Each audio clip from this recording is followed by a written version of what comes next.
Ladies and gentlemen, welcome to the Above the Bar podcast, where each week we belly up to the bar with a new guest, find out what they do, who they are, and what makes them great. So sit back, relax, and enjoy.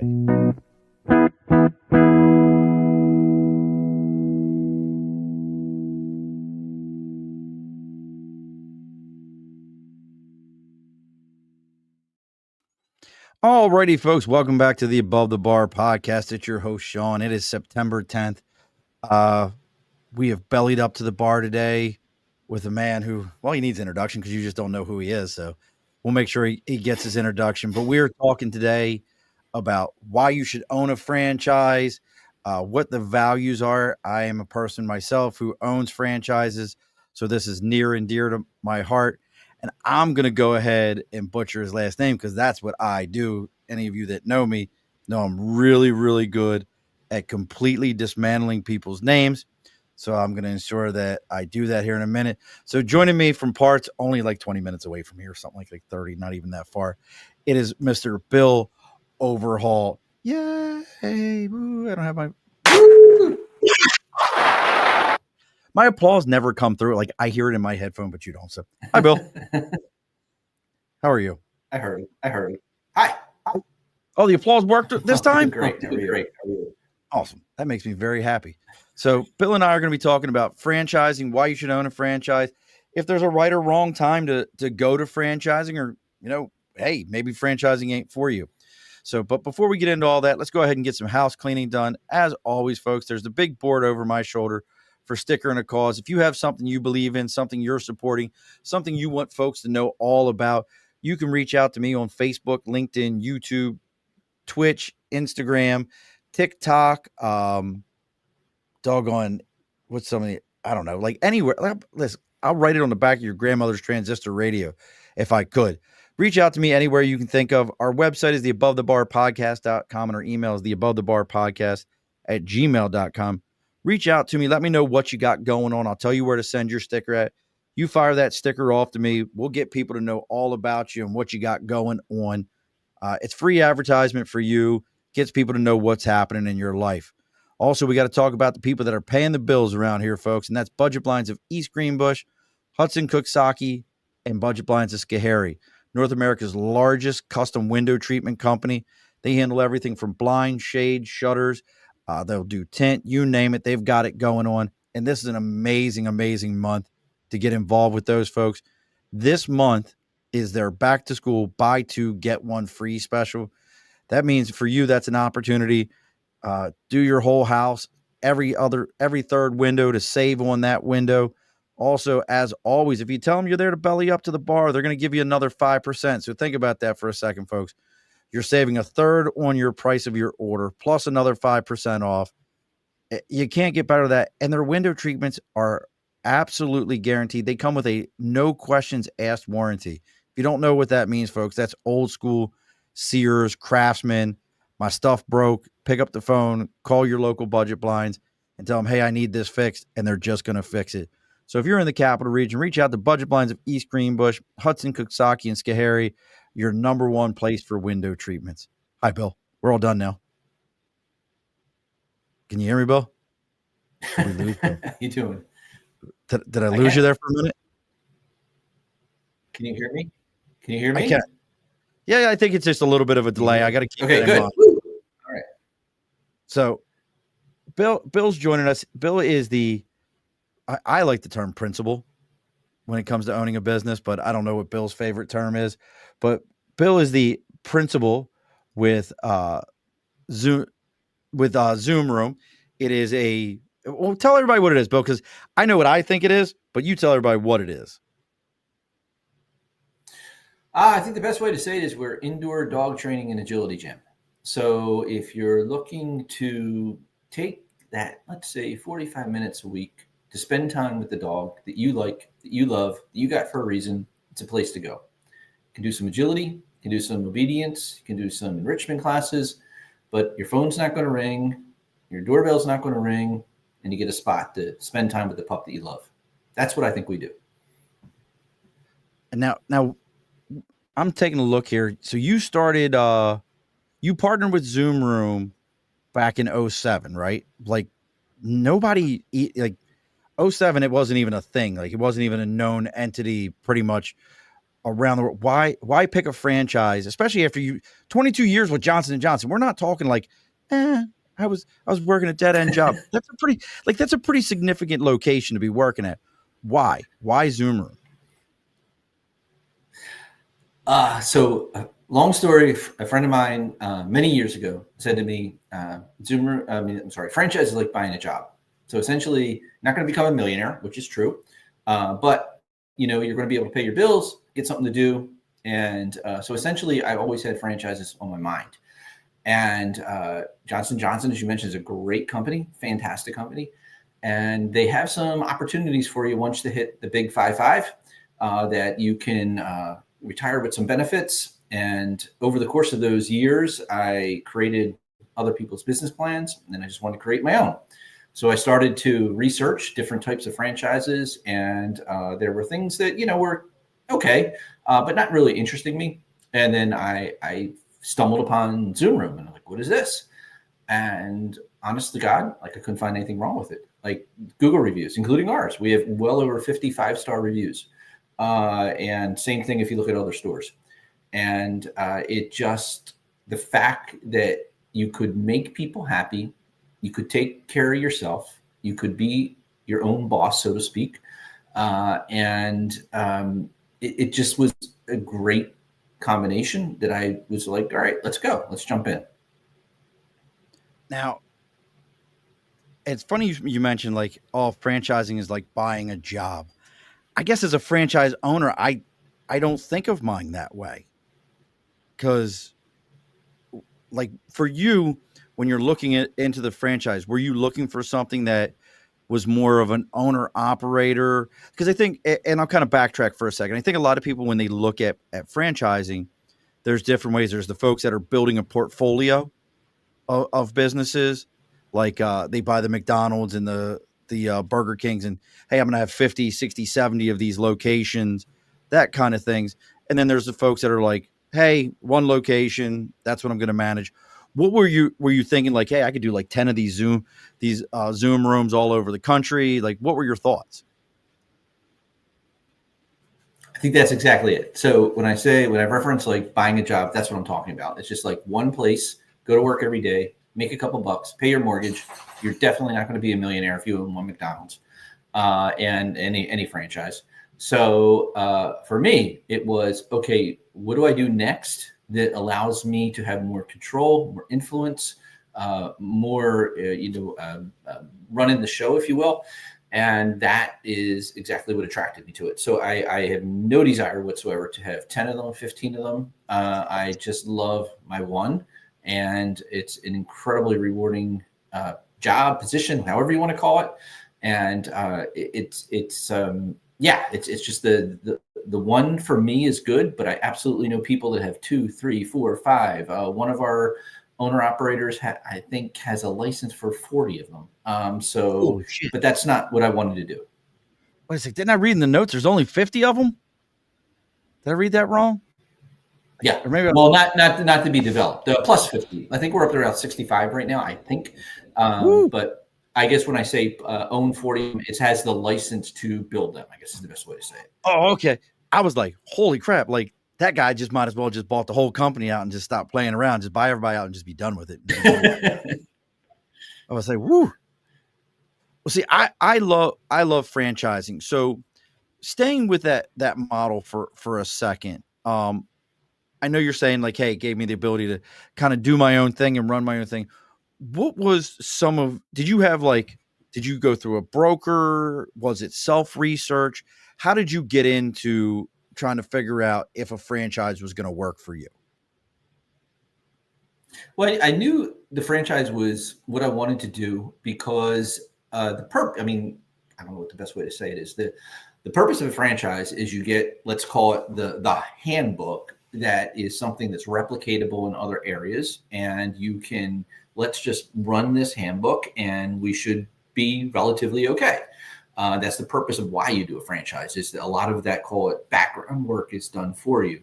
So for me, it was a lot of self-research, talking to other owner-operators, doing a lot of internet research, spent some time with the CEO and the VP of franchising and asking them lots of questions. And it just, why I got here was, and I say this and I truly mean it. Oops, my little AirPod fell out. All right. So there's three things generally you can do in a job. You can make money, you can be fulfilled, and you can have fun. I think for most people, they get two out of those three. They can make the money. You probably can get fulfilled depending upon what you do. But I think it's very rare that you go to work and you are having fun. And I think that was the primary attractiveness to this, because it's very fulfilling from a people standpoint. But one thing that literally just brightens every part of my day is I'll be sitting in the office and there'll be a class going on outside the office and I will just hear laughter, giggling, laughter. And I'm like, these people are training their dogs, which is important. Right. But they are having fun along the way, and the trainers and myself are having fun. And I think that was the combination for me that kind of worked. Listen, all right. I couldn't imagine. We're allowed to have some vino. I like that. All right. Oh yeah. Have a little vino. I'm gonna have a little. So I have to tell you about this. I have to tell you this about this bourbon. And for those of you that are joining us right now, you're watching live. We're talking with Bill about franchising, getting into franchising, and about his particular franchise, Zoom Room up in Clifton Park. If you're here in the Capital Region or anywhere in the country, take a look and see if you have a Zoom Room near you. His is zoomroomcliftonpark.com. If you have a question, I don't know how much information Bill can give you, but if you have a question about training your animals, or if you have a question about is franchising right for you, go ahead and drop it in the comments. Let's see what we all got to say. I know Bill and I will both have opinions on it. This might be a good rye for you though, Bill. So this is one from out in the Cape. It's a company called it's Toro. I don't know if you know where Toro is in the Cape. Turo, I think is how you spell it. Okay. But what's real? Yeah, North Toro, Truro, Truo. But all their whiskeys and bourbons and everything are named after their dogs. So like this one right here is called Dozer. And I've got somewhere over here. Let me see if I can reach it. I got their well, no, this one is, so it must be just their whiskeys because I have their rum and it's 20 Boat is the name of the rum. So I don't think they had a dog named 20 Boat. But I have like you never know. You don't. I have one of their hoodies, and the back of the hoodie says "For all the dogs we've loved," and it's really just so it's just a really cool place. Definitely would. I get nothing for this. There's no promotional there other than it's just a really cool place. Definitely worth checking out. So, what's some of the things for you? Going back to the franchising for a minute, and that franchising model. And I agree with you completely. That's one of the things that drew me to franchising as a Marine was I like that the structure is already there. The process is already there. And I'm not trying to reinvent the wheel and banging my head against the wall with something that I think's going to work, but somebody else has already proved that it doesn't. But in my head, like this should work. Let me go find somebody who's already put it together. What were some of the, and I think there's hoops for all of them. What were some of the hoops that you had to get through for your franchise? That's a great question. Thank you. Probably the one thing that they do not kind of provide you on is, maybe it's a sticky term, pricing. So, and how to, and that particular type of pricing, whether it's if you go to like Gold's Gym, you go to your membership, you pay every month, all that kind of good stuff. That part wasn't necessarily given to you because they're not permitted to do that. Okay. So figuring that part out was definitely a hoop.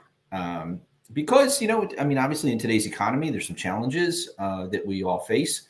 And you got to not only have the right price point, you have to have the right value, which obviously I strongly believe we do, but also the right option of that price point. So figuring all that out has been a definite hoop to jump through.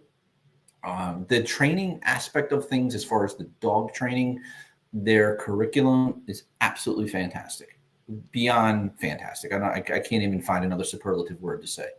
So that was pretty good. I love the marketing side of things. I love the branding. I love the color schemes. Two of my nieces, one of my niece and my nephew went to Clemson, and it kind of reminded me of that. It's a little orange and blue, but instead of purple and blue, but kind of had that vibe for me. So I always felt that, and again, it sounds a little hokey, but I always felt that if you would say something like Starbucks, Disney, and Apple created dog training, this is what it would look like. You're going to definitely be a little bit above price. We're not going to be PetSmart, not even close to being that. But the value is going to be great. You're going to laugh when you come in. You're going to get the quality that you need. And all of that, those components, I think, are delivered. So I think the biggest hoop for me was that pricing structure aspect of things that we settled in on, and we're doing, I think we've met what the customers want right now. It's interesting that you made the comment about you're not there to be, those other locations. And I think everybody knows I own the budget blinds. I own 3 of them. And that's a conversation I have with folks often is like, look, I'm not your big box store. I have no interest in being that person. And that sometimes it can be a barrier, not for us, but for people looking to purchase. They're like, they have to get through that barrier themselves. Now, did you, and this is, listen, you don't have to answer this one. This is kind of an interesting question. Like, did you set is it a corporate pricing structure? Like, hey, we expect you to be in here. Like mine's a corporate set. Like, or do you get to, once you open the doors, you can say, So they're not permitted to say you must do this, but they do provide what we would call 4 tiers, like pricing tiers depending upon your location. okay. And we're right where we need to be in that area. Like I said, we're if you consider 2 things that are called, one's called board and train, which essentially you send your dog to somebody and they live with them for 2 weeks. Okay. Uber expensive, like beyond expensive. And private training, somebody comes to your house, works with your dog, pretty darn expensive. Right. And then you have big box. Literally you have 10 people standing in a 10-foot square, and whatever. We're in the middle of that. Like we're in that middle ground, which I think is where people need us to be. Right. You're not the big box level training, while at the same time, like you said, you're not that. I need to take your dog, and we will take it with us the entire time. You will get him back. He will be very disciplined. You will love him. Don't worry. You're not at that level. The challenge with that training is 90% of the time that person is right. You do get a dog back that is much better than what you sent in. The challenge as human beings is we don't do what you told us to do. And 3 weeks later, you got that barking dog again. So that's the challenge. So can I tell you a story that you can use for your business that is 1,000% related to that? So I'll never forget, when I was a kid, we had a beautiful red Doberman named Gretchen.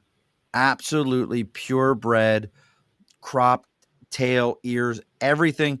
Had the nice sleek body her whole life. She never was overweight.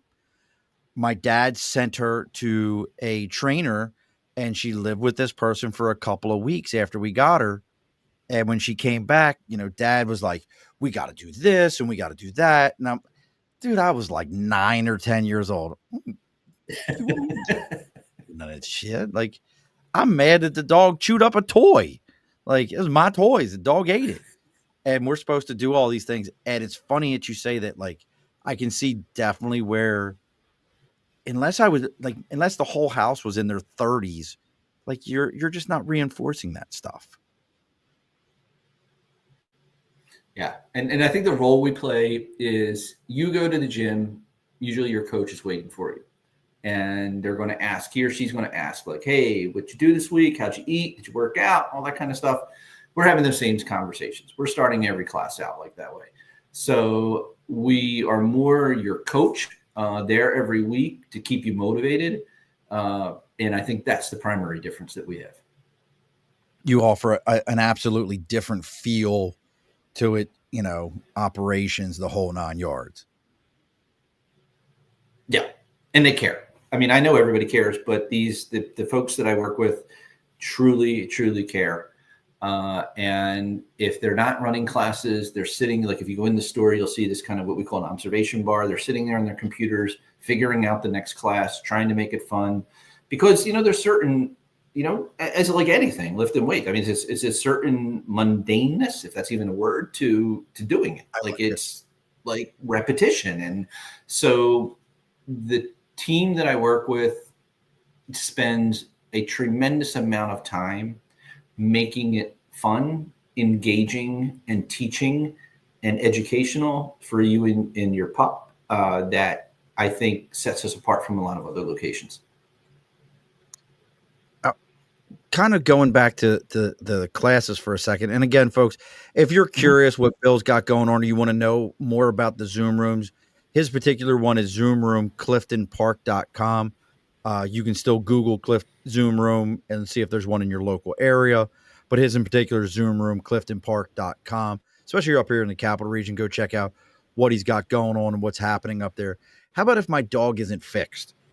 Can I bring him?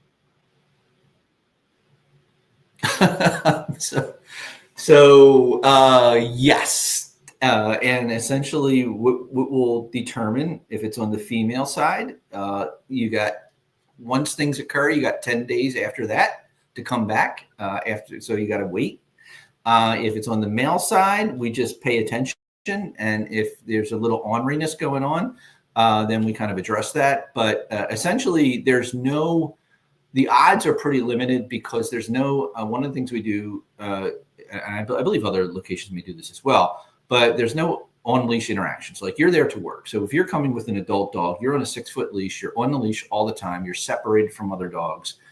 So there is no opportunity to be amorous, I guess is the best way to say. So yeah, we're pretty good. Peppy the Pew there. You're not playing Michael McDonald music in the background or nothing like that during the entire time. Al Green or Marvin Gaye would kill me if I did that. Might do that tomorrow. See what happens. You should. The entire class be like Al Green, Marvin Gaye, Michael McDonald, maybe a little Chicago thrown in there, some OJs, and just it'd be like, why are we playing Maze? Like, what is going on here? Yeah. Why are the blue notes? So usually you're going to find classic rock with us. You're going to find classic rock. You're going to find some reggae. Reggae is actually clinically proven to reduce anxiety in dogs. The University of Scotland did some work on that. Really? So you might find some reggae playing. You might definitely find some classic rock. That's what I grew up with. So that's absolutely there. And then we'll do the barbecue mix, yacht rock, all that kind of stuff. But Marvin Gaye, I haven't thought about. That's pretty good. I like that. I want some feedback next time we see each other on a Wednesday morning. Hey, so I played Marvin Gaye the entire time, and you should have seen these dogs. We couldn't keep them on the leash. It was absolutely incredible. But because I was curious because we've gone and tried to take our dog, and I've got we've got a corgi, who's a purebred corgi. And I'm not. Yeah, he's amazing. Magnus is amazing, but I'm not trimming his beans off of him he's an $1,800 dog. I'm gonna call it what it is. I'm not trimming him because it's like, I don't know if somebody comes, and we've had people come to us like, oh, he's a tricolor. He's not the beige Mhm. and white. He's the black, beige and white. Right. And I've had people like, oh, he's beautiful. I've never seen a corgi like this. And it's like, there's something to that. I'm not going to be like, here you go, bud. You're a less of a dog. Just Well, can't so do it. speaking of corgis, if you go to our Facebook page, or actually right now anything, if you go to Facebook page, next door, go to Instagram. We just posted a video. One of our #1 agility dogs, little guy named Cinnamon Roll. He is a corgi. He is lightning fast at agility. Fun to watch. Dude, I know we're making a left turn right now, folks. And look, if you're interested in what Bill's got going on, or you have a question about even purchasing a franchise, drop us a comment. And here I see everybody out there watching right now. I know somebody's got some kind of question about whether or not a franchising is right for you, or even starting your own business is right for you. I love watching Magnus chase after our puppy. We have the puppy is a pure mutt. He's a Beagle Shih Tzu Yorkie mix, pure mutt. But like he's got that long beagle stretch to him, so he can take off pretty good.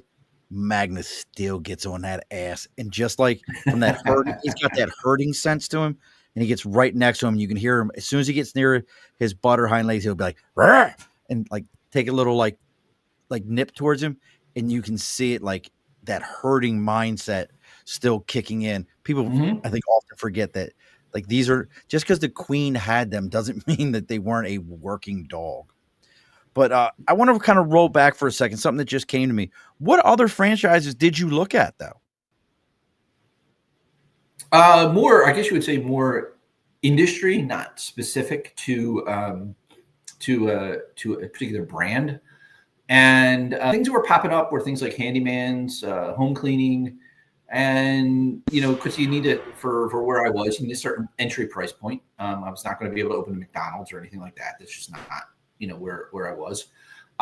So they just didn't speak to me, I guess is the best way to say it. I get it. And so yeah, I mean, just basic things like that. And then Zoom Room spoke to me. They kind of shouted out at me to a certain degree. It's funny you mentioned that about the barrier to entry through the price point side of it. When you were looking, and I try to explain this to people all the time. They're like, "Well, how much does it cost to get in there?" I don't know. What are you looking at? Like is there a lot of like if I want to, and here's what I mean by that, folks. If I reached out to Bill today and I said, Bill, I want to buy your Zoom room.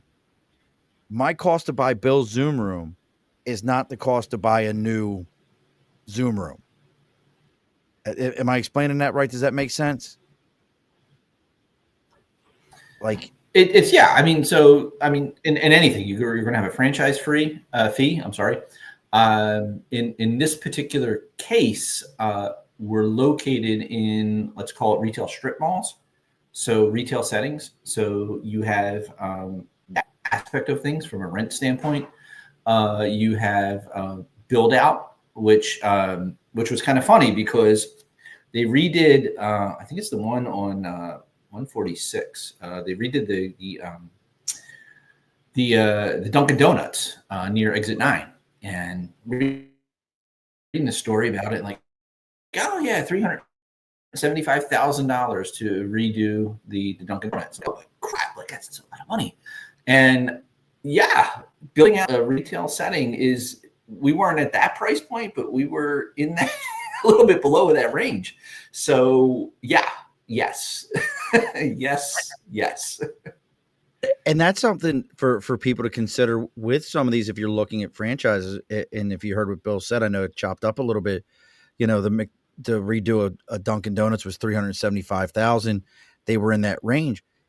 So you understand, folks, that strip mall that you go into and you see that building, the owner of the strip mall doesn't set that up for you. That's your responsibility. They may offer like, hey, we can help with build out, but you're going to pay them for build out. I mean, I think a lot of people miss that. What were your like? Was that a surprising thing to you coming from the normal, It was, nine to five world? I guess, in more. in normal, I guess this probably happens in any type of construction.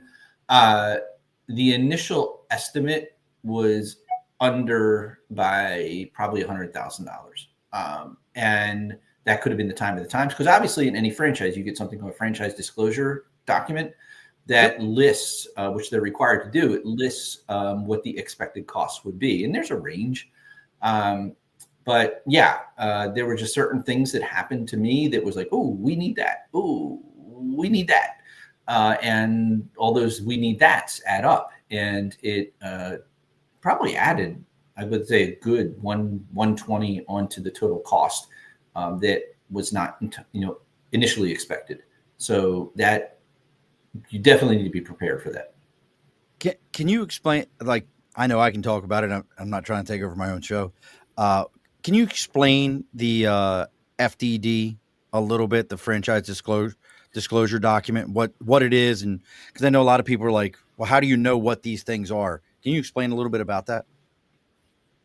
Yeah, no, yeah. So franchise disclosure document essentially gives you, the best way to say it is all of the info on, let's call it, existing stores.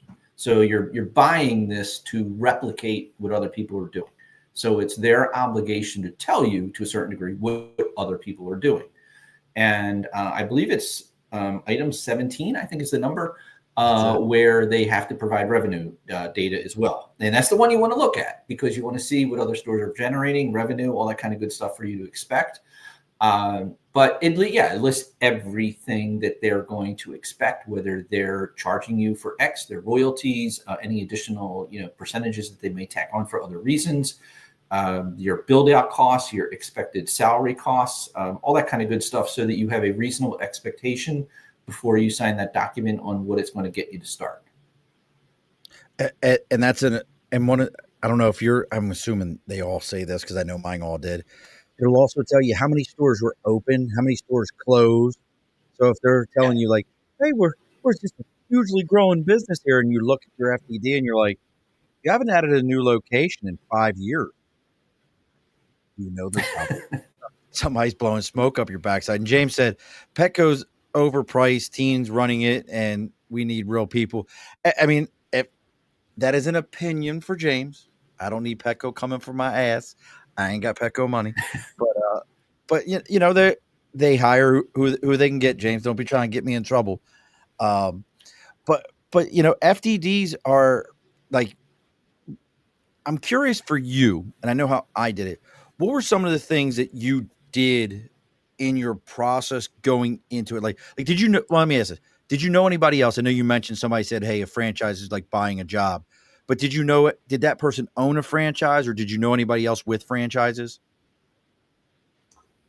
At the time, they did not, but previously they did. Okay. They did own some franchises, and then my process was primarily talking to as many people as I possibly could that were involved in the franchise. So other store owners, where there's ones, several I talked to in Ohio, down in Florida, a couple as well. So it was give me the reality, I guess is the best way to say it, as opposed to what's on the document.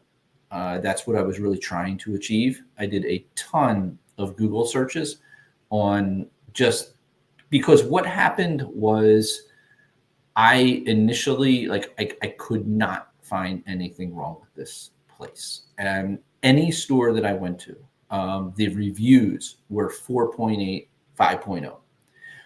Ours are the same way. Ours are 4.8 right now. We have a couple, opportunities, I guess you would say. But that was part of what I was looking into. Like, what are the people saying? What are the owners saying? And trying to match it up to what was in the franchise document to make sure everyone is on the up and up. I like it. How about things that you wish you would have done? Like, I really should have fill in the blank. So, so the franchise disclosure document, the initial, you open your door cost and you need this X to start generating revenue, was a little off. So essentially, they talk about you need about 3 months, or and you're good to go. Well, I found out it's a little bit more than 3 months. So that When the bills are coming in, you're like, and so yeah, shit. so I started.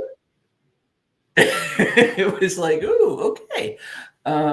So yeah, so I think that was an opportunity for me in not like when you would talk to other people, they would say, "Oh yeah, of course. Like you need 5 years of like you need to plan on losing money for 5 years whenever you open something like that."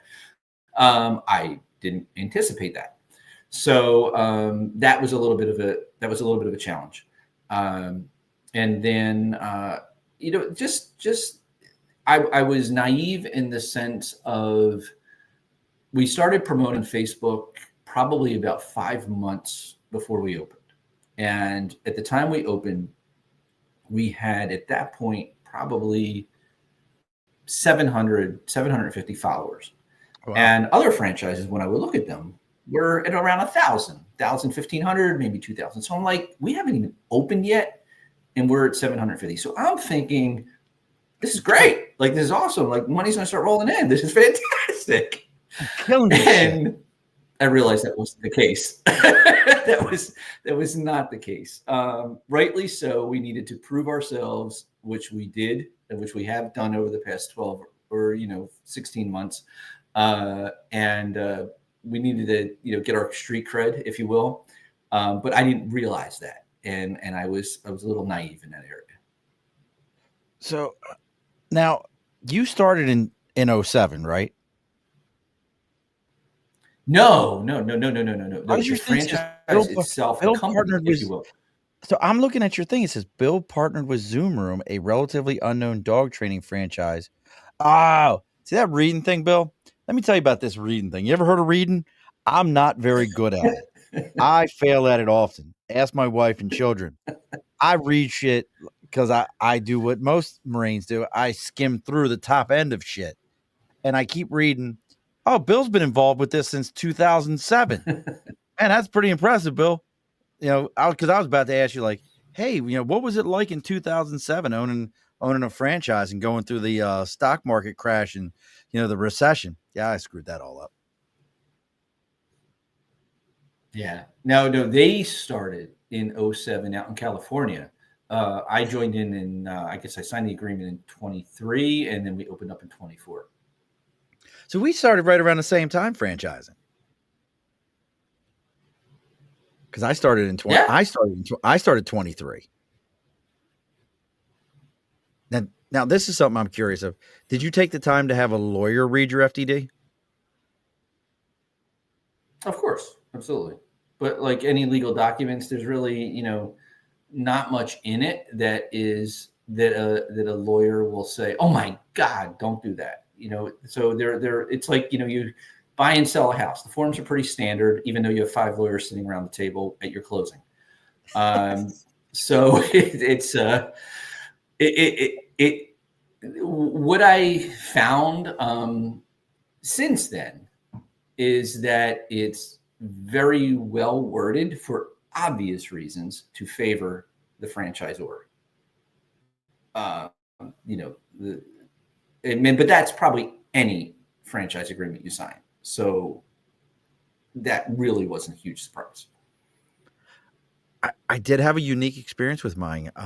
My lawyer actually looked at mine and goes, I've never read an FDD that favors the franchisee.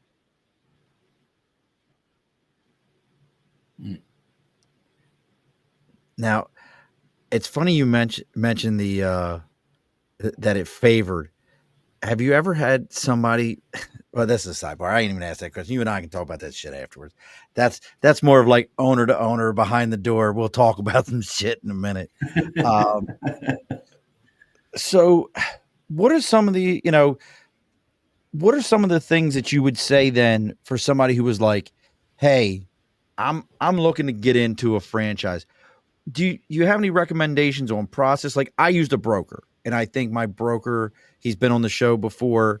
Uh, Broker to me was amazing because of just like an insurance broker, he had access to a lot of franchises and experience with them. What are some of the recommendations process wise that you have for anyone who's looking into this world? I think, to your point, I mean, do your research. But it's more, I'm more aligned towards starting a business that I would give my advice to is that you truly need to take market dynamics into account, understand the vibe of where people are. So if you're starting something and there's challenges within the market, egg prices going up, whatever that may be, it's going to affect you. It is definitely going to affect you. So I think my advice would be more around, is your market correct? Is the market opportunity correct? Because the franchise in and of itself should be pretty straightforward in that, again, they're giving you this kind of quasi handbook to get you started. And then are you willing to be all in? I mean, I think that's an incredibly important point. You are as well. I mean, at the end of the day, you are absolutely responsible. There's no boss above you. There is no, I'm calling in sick that day. It is you are in. So I think it's more about the starting the business side of things than the franchise side of things that I would be giving somebody advice for. What do you mean?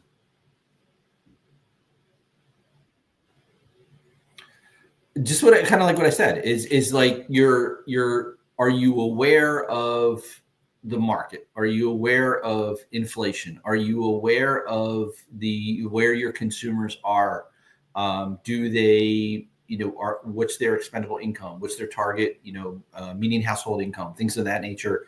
One challenge that we have is 80, which is good, but it's still a challenge. 85% of our clients are female. And that is universal across franchise. It's not specific to us. So essentially, in this type of, what's that? I said, why is that a challenge for you? Well, you're sort of eliminating half the market right away. You're 50% of your consumers are not there. Gotcha. So are you thinking of those kind of unique points to your market dynamics, to your client base that is going to impact your potential success? And is your advertising towards whatever that may be? So it's not, again, I'm making an assumption, which could be wrong, that most franchises establish themselves as a franchise because they have a proven track record. So for me, the conversation is more about market entry. Do you have the right price point as far as what your build out's going to cost? Are you aware that you could spend the first year not making any money because you're trying to build up your consumer base? Where is your advertising going? So it's more, I mean, for me, the conversation is more around starting, let's call it any old business, not necessarily a franchise. As you were saying that, the first thing that dawned in my head is, most men, being how we are, I don't need to take my dog to a trainer. I've got this. I know how to do this. Come here, Absolutely. fight. And whereas women are like, hey, I'm not really experienced in this. What are some of the things I could do?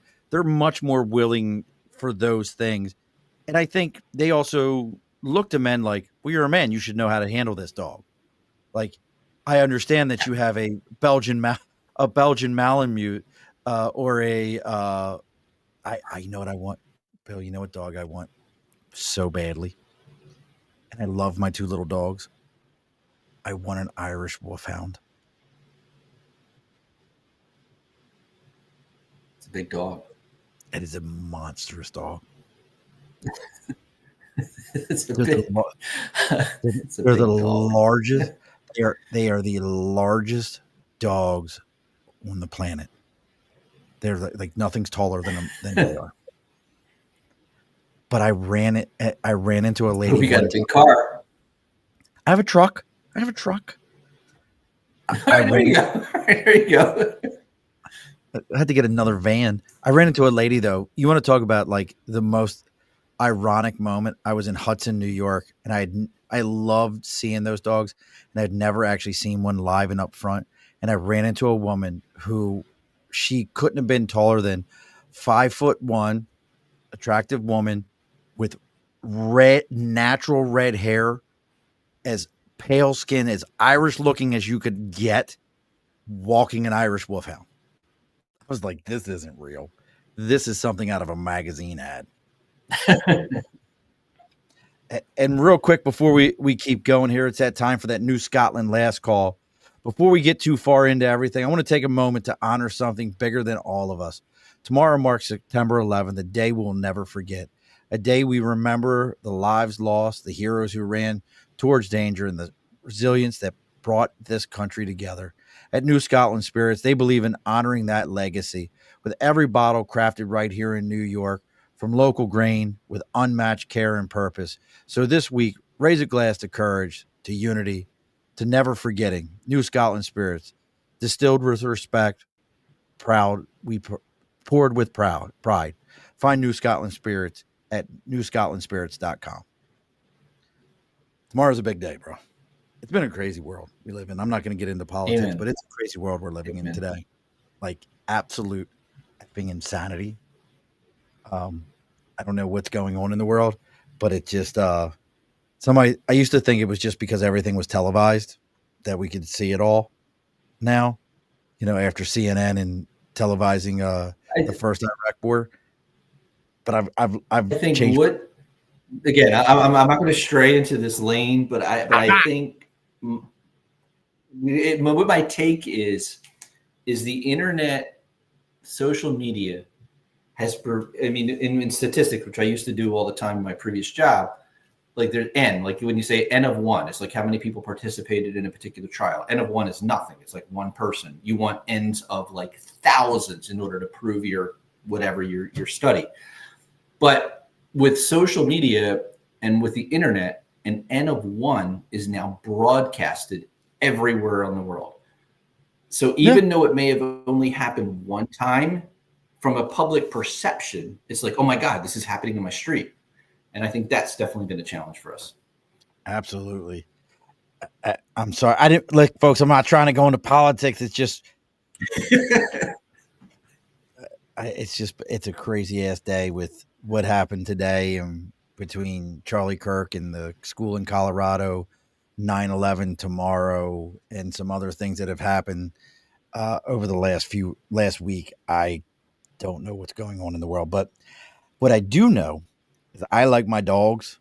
Bill likes his dogs, and Bill gets to play with puppies all day long, which I think is kind of bullshit because I wish I got to play with puppies all day long, and Bill gets to play with puppies all day long. So, I'm gonna put you on spot here for a little bit of on spot. Is there any dogs that walk in the door? Because I heard beagles are the dumbest dogs in the world. But is there any dog that walks in the door there at Zoom Room and listen, you ain't got to tell me, but that you look at this and you're like, this is going to be a challenge for that trainer. Like, like trainers like these are a challenge. No, but there are many owners. Bullshit, Bill. Bullshit. Come on. They're so I'm honestly, this is, how'd I say it the right way? Just say it. This is an owner influence situation. If you got a dog that's a little off, generally there's some reasons behind it. So I honestly, I can't say that there's any dog that I would say has some challenges, but I would definitely say that there's opportunities for us as dog owners to do a better job. And that's the same way of, our doctor tells us to eat better. Our physical therapist tells us to go to the gym. It's the same thing. That's the opportunity is with us, not necessarily with the pup. All right. So this is why Bill's one of the nicest people whenever I see him online. Because he don't want to tell you beagles are dumb and be like, yeah, that that Basset Hound ain't trying to listen today. So we had a beagle. Wait, hold on. So we had a beagle that came in this summer, and he was a hunting dog. He was wicked smart. So here's a little tip. We do something called clicker training, and the reason we use a clicker is that little plastic sound, as dumb as it is. They go, oh, I don't want to use a clicker. Why do I have to do that? Is consistently the same sound. If you're using things that they would call marker words, such as like good boy or yes, there's subtle changes in your voice that happens that you have absolutely no idea is happening. Your dog picks up on it and they unintentionally ignore you. So a beagle who's got those big ears, that's kind of like, hey, Bubba, you didn't say this the same way, so hell, I ain't sitting anymore. That actually happens. I could see that. All right. Then we'll go the other way. How about a breed that comes in and you're like, yeah, this is easy. Like that dude's just they just get it. Like border collies and stuff like that, or the Australian shepherds. Like you see them do like crazy stuff. Like one that you're like that, he just gets it. You're going to hate me because I'm not going to give you that either because they're Bill! They're not. We have our 3 agility dogs that were just there the other night that are on our video. One's a mix, probably decent sized dog, probably 40, 50, 60 pounds, tall dog. One was a corgi, and one is a King Charles Spaniel. You could not get more different dogs in size, height, and personality. All 3 of them are knocking it out in advanced agility. So I got nothing for you on that one. I'm sorry. There's got to be one that you're like, oh, so these dogs just absolutely amazing. Nothing, God. I told you folks, Bill's just too nice. He's like, I can't tell you that. Afterwards, he's going to be like, listen, I'm going to tell you right now, these dogs. I got a business to run, my friend. Chihuahuas. Can't even get them to listen. Can't. I'll tell you from my experience of going to people's houses, there's no more. They are either the most disloyal or loyal dogs in the world are Chihuahuas. I go into people's houses. If they have Chihuahuas, they like stay away from you and they're like, I weigh 100 pounds. No, you don't. I have shoes heavier than you. Or they're like, hey, it's another person. Come on over. I'm just going to go ahead and hang out with you and never leave anybody else. Like Chihuahuas are the most disloyal animals I've ever seen in my life. Like they ain't got no loyalty to nobody. Now, if you want to talk about cats, I'll go in that range. But not no. The Chihuahuas are little guys. They're just little, they're the little buddies. They're good to go. Listen. We don't have many. We have a lot of dachshunds. We have a lot of dachshunds lately. Really? We don't have many Chihuahuas. We have a decent number of mini dachshunds. So, man, you get a mini dachshund that comes into our preschool at like 8 weeks old. Holy smoly, that dog is small. Oh my goodness gracious! Fit inside a hot dog bar. But yeah. I like dogs. They're. Me too. I love them all. I mean, they're just. What is I think the funniest thing for me is so we'll do something that's called an orientation. Essentially, you come in and you sit down with me generally, and I'm just going to get background information on you and all that kind of stuff, what you're trying to achieve, goals, stuff like that. And this person come in and they'll say, I've had 5 golden retrievers. And the reason I get 5 golden retrievers is because they do X, Y, and Z.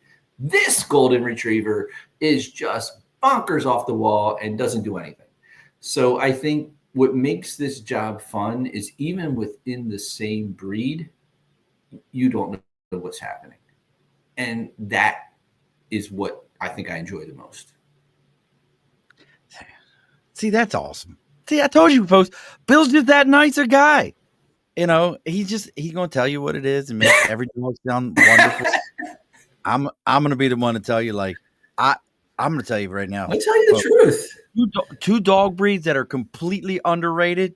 Completely. We're going to go with the dachshund for a second. If you don't know what dachshund's purposes were and the reason they look like giant hot dogs, it's because their job was to go into holes and pull rabbits and rodents and other stuff out. That's a dog that's no bullshit. Like they've got a prey drive that's serious. And the other one, uh, just so you know, folks, that Dalmatian that was 101 of them, and you think so cute, go do your research on why Dalmatians were put on fire trucks, and you're probably going to be like, oh, yeah, like Dalmatians are like, these are my people, and you're not one of them. These are my people. Like they're a very like, this is my people, these are my family. Yeah, they're not a they don't have my son almost got bit by a Dalmatian because a girl he was dating one time, he came in the house and the dog was like, "You're not my people. What are you doing in this house?" And my son was like, "I gotta go now." Yeah. Yeah, Dalmatians. So as we're getting close to the close here, Bill, what are some of the things that like, you know, any advice you want to give somebody that's looking for a franchise or processing with a franchise, or anybody who's got a dog that's like, my dog's got a bad attitude. He keeps taking, the turkey off the table every Thanksgiving. What, how can they get a hold of you? What can be the process for getting in contact with you so they can get that dog in the right spot? So franchises, definitely just do your research. Find out, like anything in life, if you're going to be doing this, do something you'd like to do. Find something that you enjoy, that you're going to, be fulfilled with. So there's tons of opportunities from franchises. So just get the one that fits you. Would be my advice for that. And then for the dog, there's no morality in dogs. So there are no bad dogs. There are no good dogs. Dogs are opportunists. They're just like, that hot dog was there. Thank you for the hot dog. That's it. Like there is no, so it's again, the conversations that I have where he knows better. He doesn't know better. I'm telling you the truth. Your dog doesn't know better. So they're animals. They're opportunists. So I would say if you're, one of the most important skills, and my team kind of jokes about this, that I talk about all the time, especially when I'm interacting in a particular class, is something called focus.